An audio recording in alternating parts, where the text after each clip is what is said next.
Hello students, so today we are going to discuss a new chapter from your grammar section. The name of the chapter is the sentence kinds and its parts.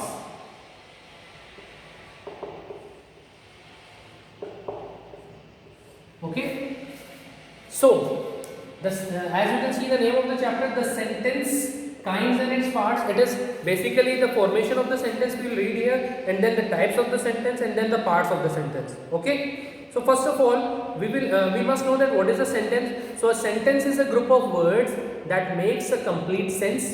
Okay, sentence क्या होता है? Group of word होता है. जैसे कि मैं बोलूं I am going home, है ना, ये क्या हो गया? एक सेंटेंस हो गया. It is a complete sentence. इसका एक मतलब निकल रहा है कि मैं घर जा रहा हूँ. ठीक है. नाउ इसको हम बाद में देखेंगे. पहले अब आ जाते हैं हम, मतलब कुछ वर्ड्स होते हैं जिनके के कॉम्बिनेशन से हम एक मीनिंगफुल पार्ट बनाते हैं, उसको हम सेंटेंस बोलते हैं. अब आ जाते हैं काइंड्स ऑफ सेंटेंस पे, टाइप्स ऑफ सेंटेंस पे. तो सबसे पहले आता है assertive sentence. Okay, assertive sentence क्या होता है?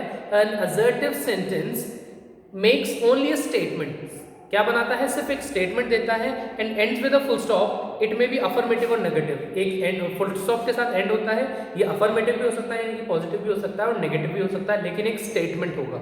ओके, जैसे कि मैं बोलता हूँ you are a good boy, so it is a statement. You are not a good boy, it is also statement. So both the sentences are of assertive, यानी कि ये पॉजिटिव हो या नेगेटिव, लेकिन है असर्टिव सेंटेंस क्योंकि एक statement है. इसके बाद आ जाते हैं हम इंटेरोगेटिव सेंटेंस पे. इंटेरोगेटिव सेंटेंस का मतलब आपको पता है कि वो क्वेश्चन पूछने के काम आते हैं. जैसे कि what is your name, where do you live, who is your father, all these things. जिसमें WH वर्ड हो या क्वेश्चन पूछने के काम आए, या वो सेंटेंसेस जो है वो क्या कहलाते हैं? इंटेरोगेटिव कहलाते हैं. इसके बाद आ जाते हैं हम इंपेरेटिव सेंटेंसेस के ऊपर. ओके, असर्टिव हो गया, इंटेरोगेटिव हो गया, now imperative.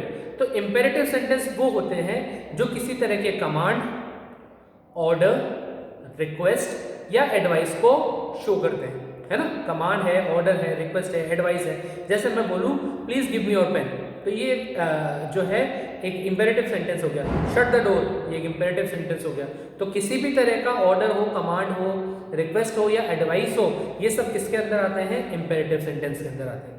Okay, after that the fourth one is exclamatory sentence. तो एक्सक्लामेटरी सेंटेंस का मतलब है उसमें एक्सक्लामेशन मार्क होगा, उसमें एक्सक्लामेटरी फीलिंग होगी, यानी कि एक इंटरजेक्शन वर्ड भी होगा.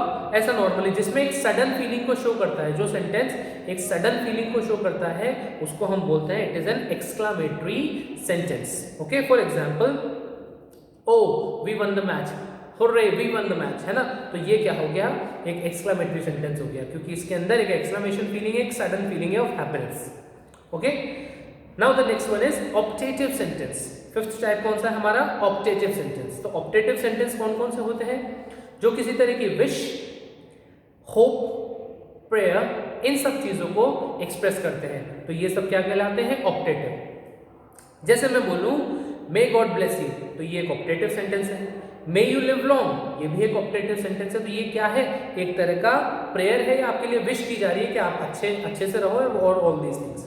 So basically optative sentences are sentences that shows wish, prayer or hope. Okay, तो कौन कौन से 5 टाइप्स हमने पढ़े? assertive, then interrogative, then affirmative, उसके बाद exclamatory और लास्ट में optative.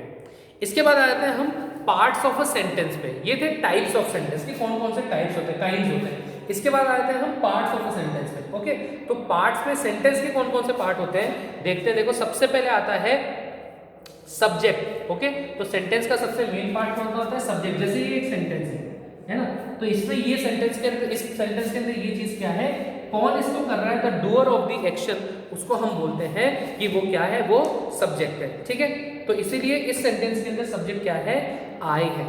So subject of a sentence is a part which names the person और a thing we talk about. तो सब्जेक्ट क्या होता है? वो जो उस पार्ट को बता रहा है, जो काम कर रहा है. ठीक है, उसी तरीके से सब्जेक्ट के अलावा जो बचा हुआ पार्ट होता है सेंटेंस का, उसको हम प्रेडिकेट बोलते हैं. The remaining part is called predicate. या इसको और कुछ अलग तरीके से हम डिफाइन कर सकते हैं, like the predicate of a sentence is what is said about the subject. कि सब्जेक्ट के बारे में क्या बताया जा रहा है, उस सारी चीज को हम प्रेडिकेट बोलते हैं. फॉर एग्जाम्पल, ये वाला जो पार्ट है यहाँ पर, ये क्या हो गया?